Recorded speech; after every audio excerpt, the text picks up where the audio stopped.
এখন স্পষ্ট অক্ষরে বারবার ওই রামদাও দিয়ে বা কোপা যেগুলো ক্রোল দিয়ে আনার সসম্মানে ফিরিয়ে আনার আন্দোলন, সেই আন্দোলন এভাবে অন্যান্য বছর উদযাপন করেছি।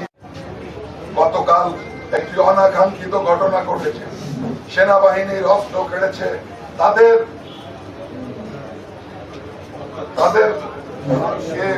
কুপিয়ে জখম করেছে।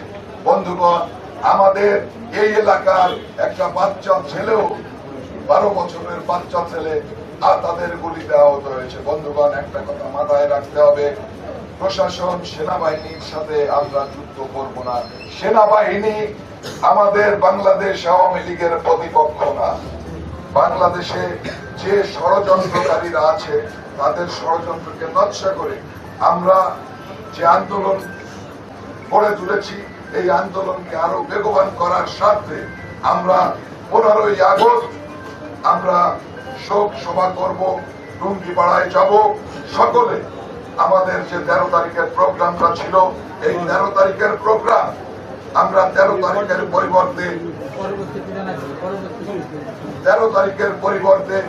15ই আগস্ট উদযাপনের পরে করব। এর মধ্যে আপনারা সকলকে জানিয়ে দেবেন যে একটাই কথা, যে আমরা শান্তিপূর্ণ ভাবে আন্দোলন করব।